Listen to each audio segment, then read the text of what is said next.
Let me tell you something. Warren Buffett, these people ain't. Let's talk about it. This is Mike, the tactical stock scalper. All right. So before I begin this, we're going to talk about Warren Buffett, Charlie Munger, and some great quotes and how you can use these pieces of information that they've given you and adapt them to your own plan. And no, I am not comparing myself to either of those two gentlemen. I'm a far cry away from them. But you can see a lot of stuff that contradicts what these gentlemen say in everyday social media, particularly stock twits and Reddit, right? So let's kind of get into this. This is Mike, the tactical stock scalper. All right. So one of the more famous quotes from Warren Buffett is, be fearful when others are greedy and be greedy when others are fearful, right? So let's start here. Be fearful when others are greedy. This is the one that I see a lot of people struggling with, and I used to as well. And what that means is, as the market is rising, are you buying more? Or are you buying way above your cost basis because you're greedy and hoping to get more and more instead of being more of a value investor? Let's kind of break it down for a second. So just me in my case, once the markets start ripping past a point that I feel, okay, we're getting into the greed stage, and there's a fear and greed indicator you could use yourself, right? That's out there. Once we get to what I would consider a greed stage, I start getting fearful. I've talked about pullbacks and stuff like that for quite some time, and we know they're inevitable. We know corrections are inevitable. We just don't know when they're going to happen. So what do you do as the market is rising? Do you keep just pumping money, and then when the inevitable occurs and a drop-off occurs, you're stuck here at the very top? So just for me, what I do is I build cash positions as the market is going up. I'm not putting all my dividends right back into the market.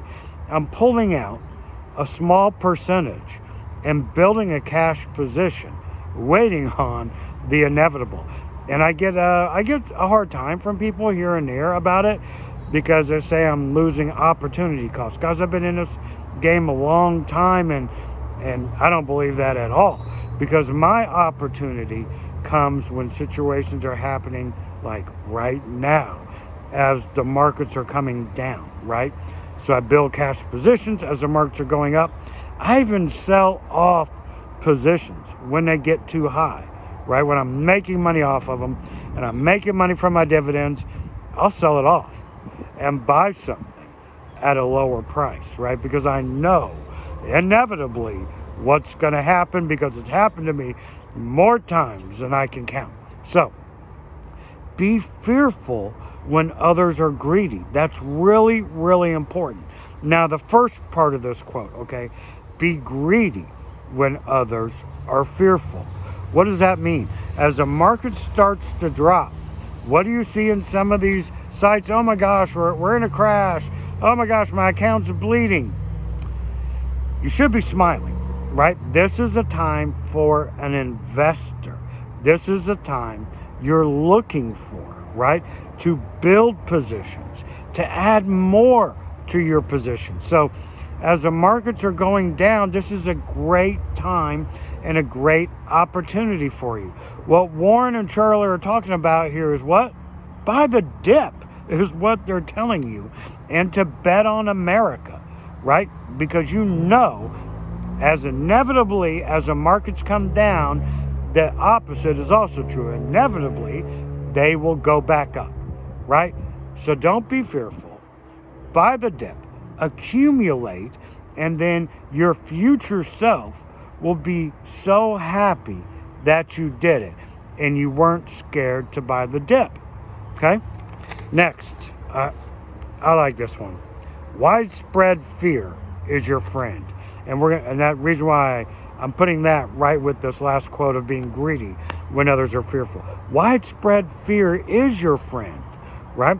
As an investor, as the markets are dropping and you see the news, investors are losing money, they're fearful, you should be smiling. This is a great time for you.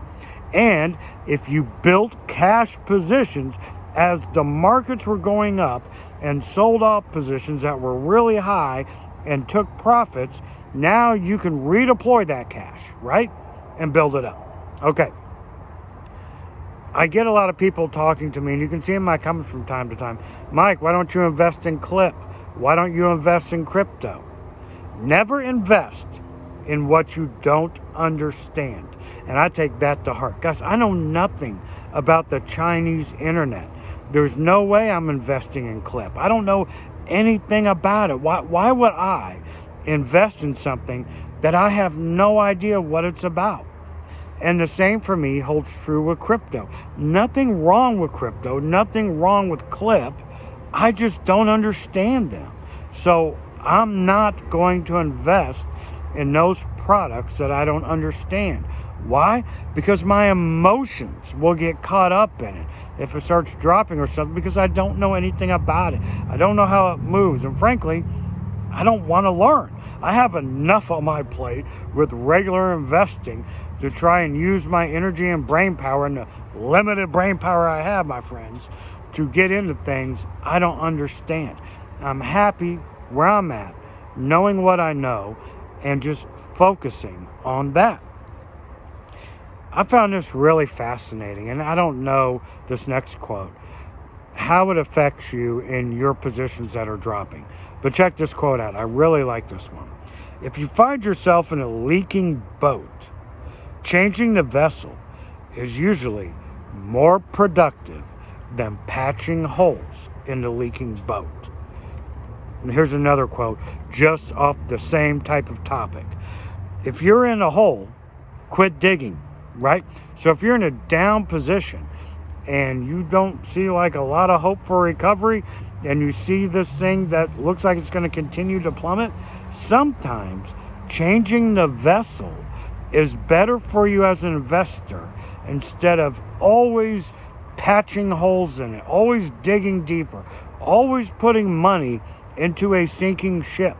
Sometimes, guys, it's better to take the loss and cut it and move to another vessel that is more productive.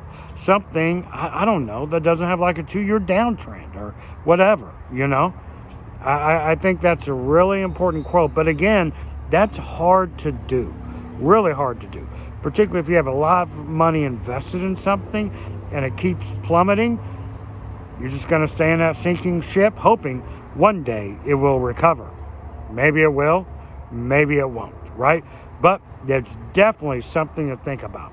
I got one more I want to share with you, and this one is really, really important to me, and I've taken this to heart for years. Flip my paper here. The stock market isn't baseball. You don't have to swing at everything. You don't have to swing at anything. You can literally wait for your pitch. And guys, this is what I do. I try to do as much as possible, okay? I try to wait for levels on a chart to buy. I don't just buy because it's red. I don't just swing to swing. I don't just buy to buy. I buy at levels that make sense on a chart to me. Lower levels, so I can accumulate shares, right?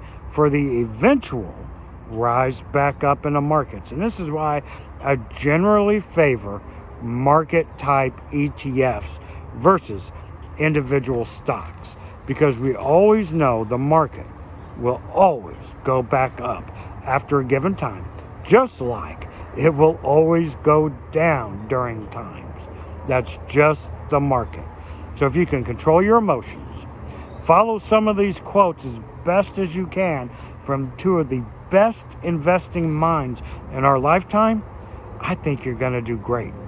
I hope you enjoyed the content. This is Mike, the Tactical Stock Scalper, out.